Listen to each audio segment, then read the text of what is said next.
우리 함께 말씀 보시겠습니다. 오늘 함께 보실 말씀은 출애굽기 21장 26절부터 36절 말씀입니다.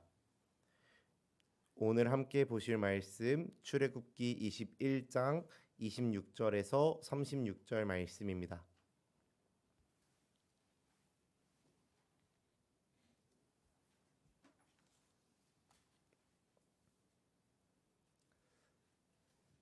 네, 제가 한 절, 그리고 여러분들이 한 절 교독하여 읽은 후에 마지막 절은 다 함께 읽도록 하겠습니다. 제가 먼저 읽겠습니다. 사람이 그 남종의 한 눈이나 여종의 한 눈을 쳐서 상하게 하면 그 눈에 대한 보상으로 그를 놓아줄 것이며,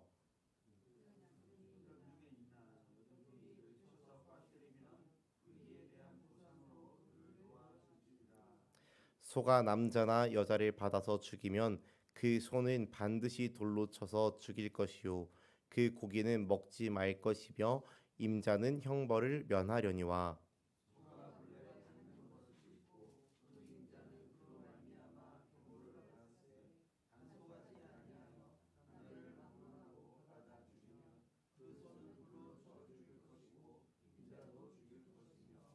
만일 그에게 속죄금을 부과하면 무릇 그 명령한 것을 생명의 대가로 낼 것이요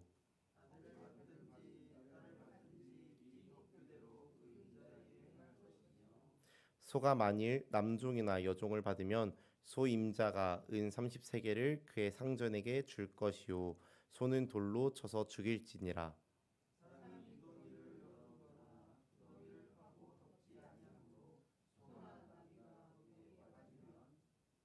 그 구덩이 주인이 잘 보상하여 짐승의 임자에게 돈을 줄 것이요 죽은 것은 그가 차지할 것이니라.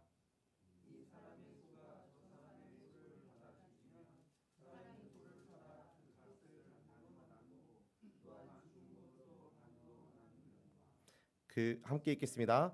그 소가 본래 받는 버릇이 있는 줄을 알고도 그 임자가 단속하지 아니하였으면 그는 소로 소를 갚을 것이요 죽은 것은 그가 차지할지니라. 아멘. 네, 오늘은 사랑의 법이라는 제목으로 말씀을 함께 나누고자 합니다. 네, 오늘 본문의 말씀은요, 법에 대한 말씀입니다. 이스라엘 백성이 이제는 애굽 사람의 노예가 아닌 하나님의 통치를 받는 하나님의 백성으로서 이게 지켜야 할 법에 대해서 하나님께서 말씀하시는 것이 이제 출애굽기 계속해서 이어지는 말씀의 내용입니다. 그래서 오늘 나오는 본문에 드러난 법을 하나씩 좀 짚어가면서 살펴보고자 합니다. 먼저 오늘 본문 26절과 27절의 말씀을 먼저 함께 살펴보고자 하는데요. 제가 읽어드리겠습니다. 사람이 그 남종의 한 눈이나 여종의 한 눈을 쳐서 상하게 하면 그 눈에 대한 보상으로 그를 놓아줄 것이며 그 남종의 이나 여종의 이를 쳐서 빠뜨리면 그 이에 대한 보상으로 그를 놓아줄지니라. 아멘. 오늘 본문에서 먼저 이 26절과 27절의 말씀을 보면요. 주인이 자신의 종에게 상해를 입혔을 때의 법을 이야기하고 있습니다. 자신의 남종 혹은 여종의 한쪽 눈을 쳐서 상하게 하거나 이를 쳐서 이 이를 쳐서 빠뜨리면은 깨뜨리면은 그에 대한 보상으로 그 종을 풀어주라는 말씀의 내용입니다.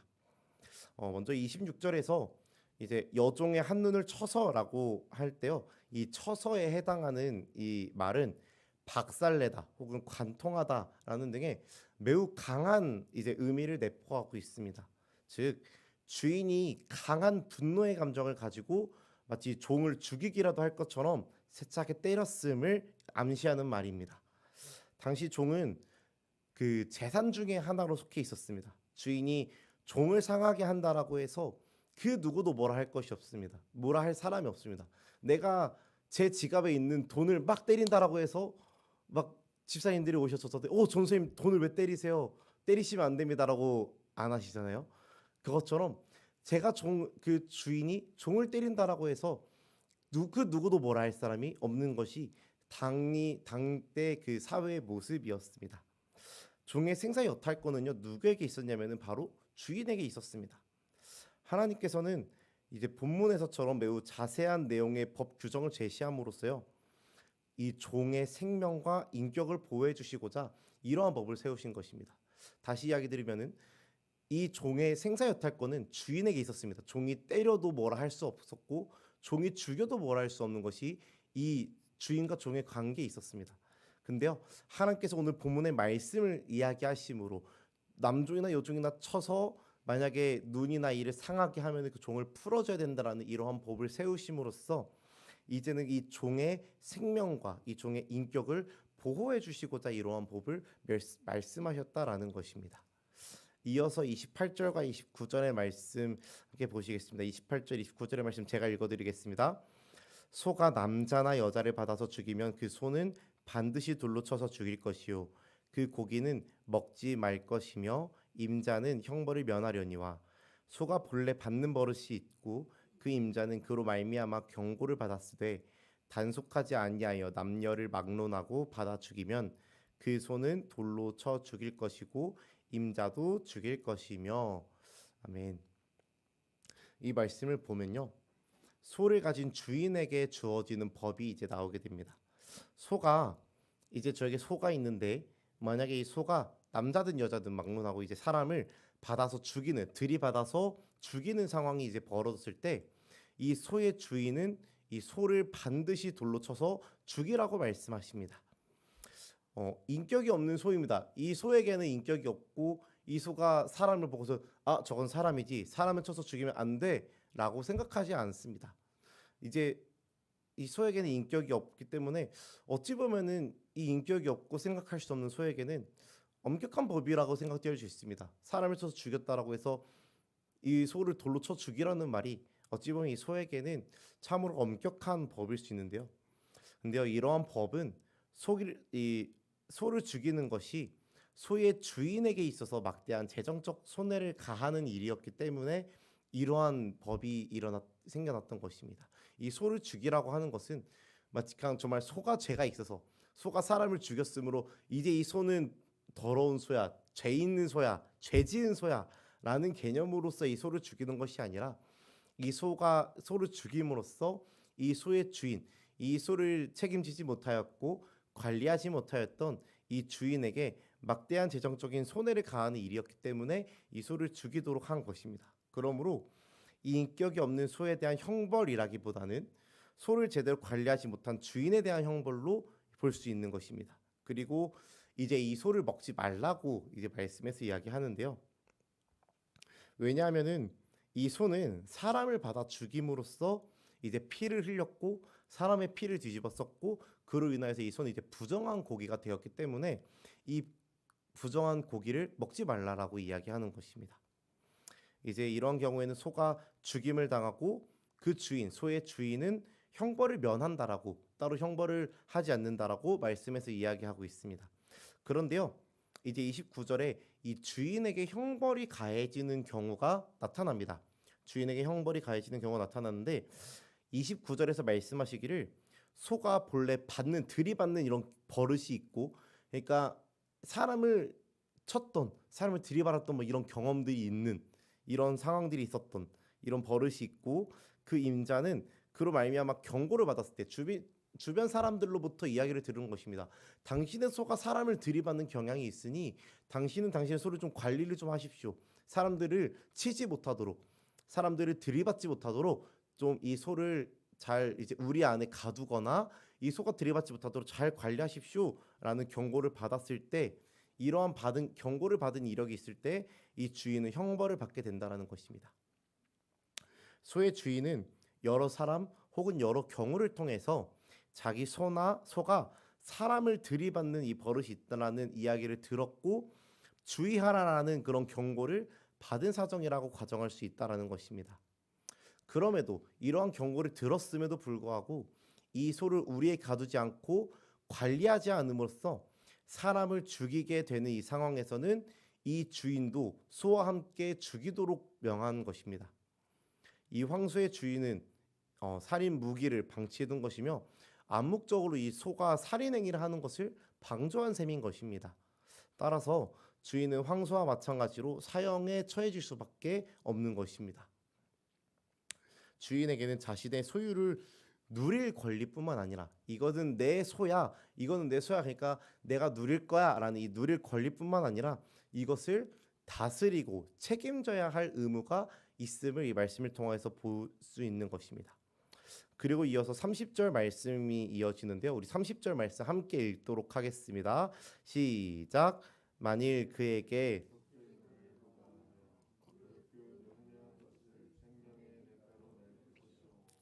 아멘. 네, 여기서 이제 속죄금이라고 이야기하는데요. 이 속죄금은 이제 원어로 코페르라고 이야기합니다. 이 코페르라고 하는 이 속죄금은 속죄의 대가 혹은 구속이라는 의미를 지니고 있습니다. 구속이라는 의미를 지니고 있습니다. 즉 생명을 죽게 만든 이 사람, 자신의 소를 통하여서 사람을 죽게 만든 이 사람이 받아야 될 형벌이 있습니다. 그게 뭐냐면 죽음입니다. 죽음이라는 형벌을 받아야 하는데 이것을 마치 없었던 것처럼 면하게 하는 대가를 이야기하는 것이 바로 이 코페르입니다. 이 속죄금을 내므로써 이 사람이 받아야 될 형벌을 마치 없었던 것처럼 면해주는 것을 이 속죄금 코페르라고 이야기하는데요. 소에게 살해당한 생명에 대한 피해 보상금 이 코페르를 지불함으로써 이 소의 주인은 자기 생명을 구속할 수 있었던 구원할 수 있었다라는 것입니다. 그리고 이어서 이제 31절에서는 이 소가 아들이든 딸이든 들이받으면 앞에 이야기한 법을 동일하게 적용시킨다라고 이야기하고 있습니다. 이는 성인뿐만 아니라 아이들에게도 이 법이 동일하게 적용되어짐을 보여주는 말인데요. 당시 어린아이들은 보통 이제 저희가 이스라엘 백성들 이제 말씀을 보면은 인원수를 한 번씩 세는 이런 말씀들을 봅니다. 그때를 보면 항상 성인 남자의 수만을 세게 되는데요. 즉 이때 당시에는 이 어린아이들도 사람으로 치지 않았습니다. 이 어린아이들도 뭔가 가치 있는 이런 존재로 여기지 않고 하찮은 이런 존재로 여겼다라는 것을 이런 모습들을 통해서 볼 수 있는데 그러한 아이들 또한 가치가 있는 생명으로서 하나님이 여기고 있음을 이 말씀을 통해 볼 수 있는 것입니다. 딸이든 아들이든 이들도 받으면은 이 법이 동일하게 적용된다라는 것을 통하여서 하나님은 어린아이나 어른이나 성인 남자나 여자나 동일하게 하나님께서 소중하고 가치 있는 존재로 여긴다라는 것을 보여준다라는 것입니다. 그리고 이어서 32절 말씀이 나오는데 우리 32절 말씀도 함께 읽어보도록 하겠습니다. 시작. 소가 만일 남종이나 여종을 받으면 소 임자가 은 30세겔을 그의 상전에게 줄 것이요 소는 돌로 쳐서 죽일지니라. 아멘. 소가 만일 이제 남자든 여자든 종을 쳐서 죽이면 이제 노예로 종으로서 살고 있는 사람을 쳐서 죽이면은 이제 은 30세겔을 그 종의 주인에게 줘야 된다라고 이야기하는 것입니다. 이제 이 은 30세겔은요 노동자의 120일 동안 받아야 되는 품삯입니다. 120일 동안 받아야 되는 품삯인데 이 은 30세겔을 하면은 떠오르는 사람이 있습니다. 은 30개라고 하면은 떠오르는 사람이 아마 있을 거예요. 아마 쓱 지나가는 한 사람이 있을 건데 바로 가룟 유다입니다. 예수님의 12제자 중 하나였던 이 가룟 유다가 예수님을 팔 때 은 30개 팔아 넘깁니다. 근데요, 이 은 30개는 이 말씀에서 볼 수 있듯이 종의 몸값입니다. 종의 몸값이 은 30개라는 것을 우리가 이 말씀을 통해서 볼 수 있는 것입니다. 종을 쳐서 죽였을 때 이 종의 생명값으로서 주인에게 주는 것이 은 30개입니다. 즉 우리 예수님께서 인류의 모든 죄악과 허물을 홀로 짊어지신 이제 하나님의 어린 양이요 또 인류의 모든 죄악을 대신하신 속전 값으로서 정말 이 땅 가운데 오셨고 이런 속전으로서 이 땅 가운데 오셔서 죽임 당하셨다라는 것을 이 말씀을 통해 또 생각해 볼 수 있는 것입니다. 우리 예수님께서 정말 이 노예의 몸값 30세겔에 팔아 넘기실 정도로 정말 낮은 자의 모습으로서 이 땅 가운데 오셔서 그 낮은 자의 모습으로 죽임 당하셨고 우리의 죄를 대신 치르는 그런 속전으로서 십자가에 달려 죽으셨다라는 것을 또한 예표하고 있는 이런 말씀이다라는 것입니다. 저희 마지막으로 33절부터 36절의 말씀을 이제 보도록 할 건데요. 우리 33절부터 36절 말씀 제가 읽어드리겠습니다. 사람이 구덩이를 열어두거나 구덩이를 파고 덮지 아니하므로 소나 나귀가 거기에 빠지면 그 구덩이 주인이 잘 보상하여 짐승의 임자에게 돈을 줄 것이요 죽은 것은 그가 차지할 것이니라. 이 사람의 소가 저 사람의 소를 받아 죽이면 살아있는 소를 팔아 그 값을 반으로 나누고 또한 죽은 것도 반으로 나누려니와 그 소가 본래 받는 버릇이 있는 줄을 알고도 그 임자가 단속하지 아니하였으면 그는 서로 소를 갚을 것이요 죽은 것은 그가 차지할지니라. 아멘. 이제 두 가지의 상황이 33절부터 36절 말씀에 등장하게 됩니다. 두 가지의 상황이 나타나는데요. 첫 번째는요. 구덩이를 파고 이를 덮지 않은 사람입니다. 근데 여기서 구덩이를 팠다라는 것은 무엇을 의미하냐면 우물을 팠다라는 것입니다. 당시에는 이제 물이 귀하였기에 자연적인 샘이나 혹은 인공으로 사람이 직접 판 이런 웅덩이, 우물은 아주 값진 재산이었습니다. 그래서 이러한 물 웅덩이에서 땅을 파가지고 우물을 만들어서 이제 거기서 이제 물을 길렀었던 그런 시대였는데요. 그런데 이러한 물 웅덩이는 되게 깊어가지고 동물이나 사람이 빠지면은 이제 크게 다칠 위험이 있다라고 합니다. 굉장히 깊어서 이제 사람이 빠지거나 혹은 동물들이 빠지면은 크게 다칠 위험이 있는 것이 이 물 웅덩이라고 합니다. 물 우물이라고 합니다. 그래서 이 우물 주인은 이제 우물을 파고 이제 이런 사고를 예방하기 위해서 그 우물 입구를 넓은 들판이나 이제 날반지나 이제 나무 판자 등으로 덮어두어서 사람이나 짐승이 빠지는 이런 사고를 미리 방지해야 됐다라고 하는데요. 만약에 이제 이 우물을 팠던 사람의 이제 부주의함으로 이제 뚜껑을 엎지 않음으로 정말 사고가 생길 경우에는 이제 34절의 말씀과 같이 이제 배상해야 된다라고 이야기하는 것입니다. 이것이 첫 번째 이제 상황이고요. 두 번째 상황은요. 이제 저 사람의 소, 즉 제가 있고 이제 저의 이웃이 있겠죠. 근데 제 이웃의 소를 제 소가 받아서 이제 막 서로 싸우다가 제 소가 이겨가지고 저 사람의 소를 이제 죽였습니다. 이제 이런 우발적인 사고에 대해서 이야기하고 있는 것입니다. 이럴 때는 양쪽 소 주인, 제 소와 저와 이제 제 이웃 이 두 사람이 이제 살아있는 나머지 한 소, 제 소가 이제 살아있다라고 하면은 제 소를 팔아가지고 그 값을 반반 나누는 것입니다. 그리고 반반 나누고 이제 죽은 소도 반반 나누어 가지고 이제 가지게 되는 것, 이것이 이제 하나님이 명령하신 법인데요. 이를 통하여서 하나님은 이 안에서 화평케 하시는, 정말 만약에 이러한 법이 없을 경우에 제가 누군가의 소를 쳐서 죽였을 때 이거를 가지고 서로 다투고 이 안에서 불화를 일으키는 것이 아니라 이것을 서로 반반 나눔으로써 이 안에서 화평케 하고 이 안에 평안을 가져다 오는 것, 이것이 하나님의 법이다라는 것입니다. 그런데요, 이러한 법에 대해서도 한 가지 더 추가로 이야기를 두는데, 이때도 만약 자신의 소가 들이받는 이런 버릇이 있다는 것을 알면서도 단속하지 않은 경우에는 이제 살아있는 소를, 만약에 제 소가 저희 선호 집사님의 소를 받아서 죽였습니다. 그럴 경우에는 이제 제 소가 이제 들이받는 이런 성격을 알고 있었다라고 할 때는 살아있는 제 소를 선호 집사님에게 드리고, 또 이제 흡족할 정도로 이제 배상함으로써 이제 분쟁의 불씨를 완전히 없애라고 이제 말씀에서 이야기하는 것입니다. 그리고 이제 죽은 소는 이제 제가 가지게 되는 것이죠. 이것이 오늘 본문에서 이야기하고 있는 법입니다. 이제 오늘 본문의 말씀 26절부터 36절의 말씀은 이제 어떤 저희가 살아가면서 일어날 이런 일들에 대하여서 이제 어떻게 배상하면 되는지, 어떻게 이것들을 질서를 잡으면 되는지, 뭔가 문제가 일어나고 무언가 죽었을 때 이것을 어떻게 배상하고 보상해야 되는지에 대한 법들이 이제 쭉 나와 있는 것이 오늘 본문의 말씀이었습니다. 네, 이제 이러한 법들이 이제 쭉 나와 있는데요. 이제 이 말씀들을 조금 마무리 정리해 보고자 합니다.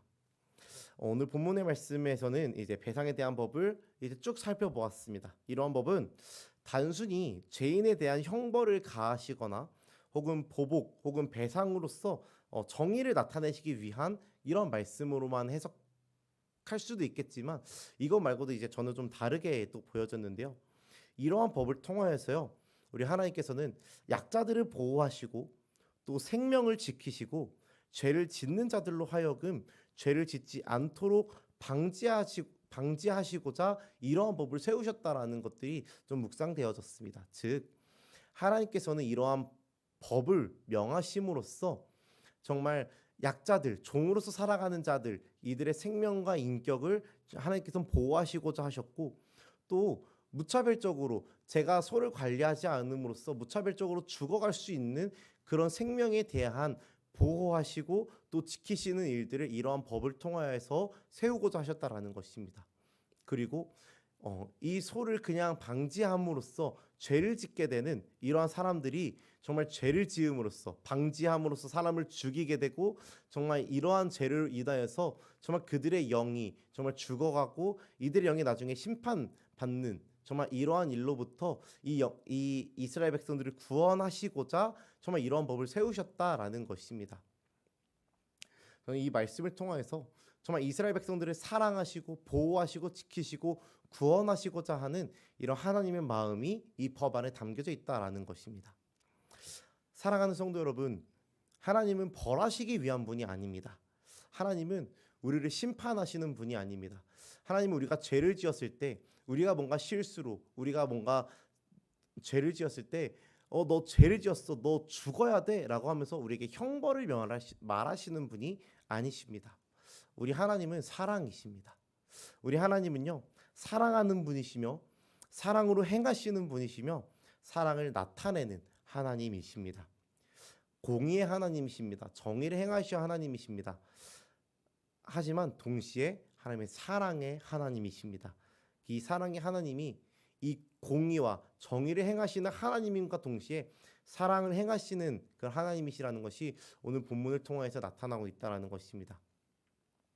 사랑하는 성도 여러분, 날마다 이러한 하나님을 기억하시길 소망합니다. 공의를 행하시고 정의를 행하시는 하나님이시지만 우리에게 사랑을 행하시는 하나님이심을 날마다 기억하며 살아가시기를 간절히 소망합니다. 그리고 이 하나님을 닮아 우리에게 사랑으로 행하시고 사랑으로 우리에게 법을 세우셨던, 이스라엘 백성들에게 법을 세우셨던 이 하나님을 우리가 닮아 우리 또한 사랑으로 행하는 우리 모든 성도님들의 삶이 되시기를 간절히 소망하고 축복합니다. 네, 그럼 기도하시겠습니다.